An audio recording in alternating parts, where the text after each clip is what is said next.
Главной героиней нашей истории является девушка Вика. Она жила в большом городе, но каждое лето она приезжала в деревню к своему деду. Вика обожала проводить время в этой тихой и спокойной местности, где она могла насладиться природой и гулять по лесу. Вика просыпалась рано утром, чтобы насладиться утренней свежестью и пением птиц. На протяжении всех 3 месяцев лета она проникалась душой деревенским спокойствием, которое не сравнится ни с чем другим. Она гуляла по полевым дорожкам, где царили тишина и звуки природы, шелест травы и шорох листьев, пение цикад и журчание ручья. Вика наслаждалась каждым моментом, провожденным в деревне, усваивая всю красоту и спокойствие этих мест. Каждый раз, когда она заезжала в деревню на своем стареньком велосипеде, она чувствовала, что попадает в сказочный мир. Деревенская атмосфера с ее изумрудными полями, пышной растительностью на обочинах дорог и уютными деревенскими домиками приводила Вику в восторг. Она знала, что здесь она может отдохнуть от городской суеты и насладиться простотой и непритязательностью деревенской жизни. Однажды Вика отправилась на прогулку в лес, чтобы насладиться его магией и тайной. Она глубоко вдыхала свежий воздух, чувствуя, как каждая клеточка ее тела наполняется энергией и заряжается покоями природы. Лесные тропинки были обрамлены высокими деревьями, которые создавали прохладу и тень. Вика шла по мягкому мху, наслаждаясь каждым шагом, каждым звуком, каждым запахом, который окутывал ее в лесной глубине. Для Вики деревня была местом, где она могла по-настоящему расслабиться и забыть о всех своих заботах и проблемах. Она чувствовала себя счастливой и свободной, как птица, которая летит по голубому небу. Каждый раз, прощаясь с деревней и возвращаясь в большой город, Вика знала, что она оставляет частичку своей души в этих прекрасных и спокойных уголках природы. По пути в лес Вика встретила 3 пьяных мужчин. Они были громкие и неприятные, и она попыталась пройти мимо них, не обращая на них внимания.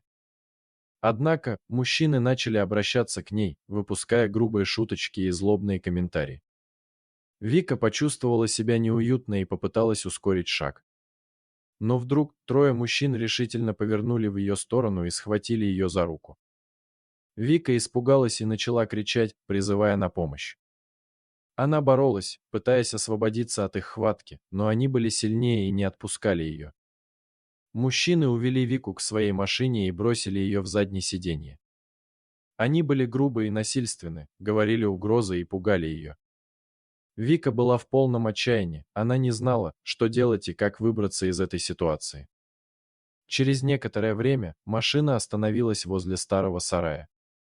Мужчины вывели Вику из машины и затолкали ее внутрь сарая. Вика была в панике, она понимала, что сейчас может произойти что-то ужасное. Она кричала и звала на помощь, но никто не услышал ее. Внезапно, в тишине старого сарая послышался рев медведя. Вика замерла от страха, а мужчины тоже испугались. Они начали оглядываться по сторонам, их растерянность позволила Вике немного прийти в себя. Она поняла, что это может быть ее шанс на спасение. Медведь вышел из темноты и принялся рыкать, пытаясь напугать нападавших. Мужчины испуганно отступили, не зная, что делать. Вика решила воспользоваться моментом и бежать. Она выбежала из сарая и побежала сквозь лес, не оглядываясь. Медведь продолжал рычать, отвлекая мужчин и не позволяя им преследовать Вику. Девушка была благодарна животному за это спасение и ускорила свой бег. Она бежала столько, сколько могла, не останавливаясь, пока не добралась до ближайшей деревни. В деревне Вика нашла помощь и рассказала о случившемся. Местные жители вызвали полицию, и Вика помогла им найти место, где ее держали пленницей. Мужчины были арестованы, и Вика наконец-то ощутила облегчение. Этот случай был для Вики уроком. Она больше не стала ходить в лес одна и всегда сообщала кому-то о своих планах. Она стала осторожнее и более осведомленной о своей личной безопасности.